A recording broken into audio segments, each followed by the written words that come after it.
ವಾಚನ ಅಧ್ಯಾಯ 15 ವಚನಗಳು 12ರಿಂದ 20ರವರೆಗೆ. ಸಹೋದರರೇ, ಕ್ರಿಸ್ತ ಯೇಸು ಮರಣದಿಂದ ಪುನರುತ್ಥಾನ ಹೊಂದಿದರು ಎಂದು ನಾವು ಸಾರುತ್ತಿರುವಲ್ಲಿ ಸತ್ತವರು ಪುನರುತ್ಥಾನರಾಗುವುದಿಲ್ಲ ಎಂದು ನಿಮ್ಮಲ್ಲಿ ಕೆಲವರು ವಾದಿಸುವುದು ಹೇಗೆ?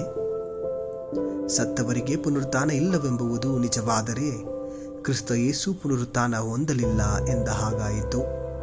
ಕ್ರಿಸ್ತ ಯೇಸು ಪುನರುತ್ಥಾನರಾಗಲಿಲ್ಲ ಎಂದರೆ ನಮ್ಮ ಬೋಧನೆ ಬರಿದು, ನಿಮ್ಮ ವಿಶ್ವಾಸವೂ ಬರಿದು.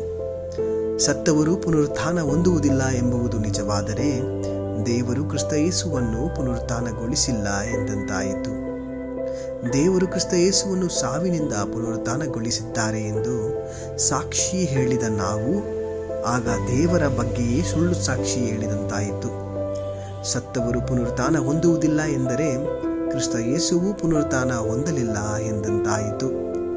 ಕ್ರಿಸ್ತ ಯೇಸುವೇ ಪುನರುತ್ಥಾನ ಹೊಂದಿಲ್ಲ ಎಂದ ಮೇಲೆ ನಿಮ್ಮ ವಿಶ್ವಾಸವೇ ನಿರರ್ಥಕ ಮತ್ತು ನೀವಿನ್ನೂ ನಿಮ್ಮ ಪಾಪಗಳಲ್ಲಿಯೇ ಮುಳುಗಿದ್ದೀರಿ ಅಷ್ಟೇ.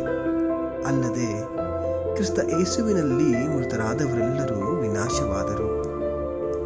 ಕ್ರಿಸ್ತ ಯೇಸುವಿನಲ್ಲಿ ನಮಗಿರುವ ನಂಬಿಕೆ ಕೇವಲ ಬದುಕಿಗೆ ಸೀಮಿತವಾಗಿದ್ದರೆ ಜಗತ್ತಿನಲ್ಲಿ ನಮಗಿಂತ ನಿರ್ಭಾಗ್ಯರು ಬೇರೆ ಯಾರೂ ಇಲ್ಲ. ಕ್ರಿಸ್ತ ಯೇಸು ಪುನರುತ್ಥಾನ ಹೊಂದಿದ್ದೇನೋ ಸತ್ಯಾಸ್ಯ ಸತ್ಯ. ಅವರ ಪುನರುತ್ಥಾನವು ಸತ್ತವರು ಪುನರುತ್ಥಾನ ಹೊಂದುತ್ತಾರೆ ಎನ್ನುವುದಕ್ಕೆ ಪ್ರಮಾಣ.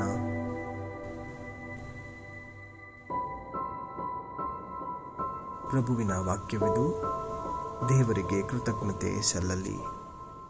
ಸಂತ ಲೂಕರು ಬರೆದ ಪವಿತ್ರ ಶುಭ ಸಂದೇಶದಿಂದ ವಾಚನ ಅಧ್ಯಾಯ 8 ವಚನಗಳು 1ರಿಂದ 3ರವರೆಗೆ. ಆ ಕಾಲದಲ್ಲಿ ಯೇಸು ದೇವರ ಸಾಮ್ರಾಜ್ಯದ ಶುಭ ಸಂದೇಶವನ್ನು ಸಾರುತ್ತಾ ಪಟ್ಟಣಗಳಲ್ಲೂ ಹಳ್ಳಿಗಳಲ್ಲೂ ಸಂಚಾರ ಮಾಡಿದರು. 12 ಮಂದಿ ಶಿಷ್ಯರು ಅವರೊಡನೆ ಇದ್ದರು. ದೆವ್ವಗಳ ಕಾಟದಿಂದಲೂ ರೋಗ ರುಜಿನಗಳಿಂದಲೂ ಬಿಡುಗಡೆ ಹೊಂದಿದ ಕೆಲವು ಮಹಿಳೆಯರು ಅವರ ಜೊತೆಯಲ್ಲಿದ್ದರು. ಅವರಾರೆಂದರೆ 7 ದೆವ್ವಗಳಿಂದ ವಿಮುಕ್ತಳಾಗಿದ್ದ ಮಗ್ದಲದ ಮರಿಯಳು, ಹೆರೋದನ ಅರಮನೆಯ ಮೇಲ್ವಿಚಾರಕನಾಗಿದ್ದ ಕೂಜನ ಪತ್ನಿ ಯೌವಾಣಳು, ಅಲ್ಲದೆ ಸುಸಾನಳು ಮತ್ತಿತರ ಅನೇಕರು. ಇವರು ತಮ್ಮ ಆಸ್ತಿಪಾಸ್ತಿಯನ್ನು ವೆಚ್ಚ ಮಾಡಿ ಯೇಸುವಿಗೂ ಅವರ ಶಿಷ್ಯರಿಗೂ ಉಪಚಾರ ಮಾಡುತ್ತಿದ್ದರು. ಪ್ರಭುವಿನ ಶುಭ ಸಂದೇಶ. ಕ್ರಿಸ್ತರೇ ನಿಮಗೆ ಸ್ತುತಿ ಸಲ್ಲಲಿ.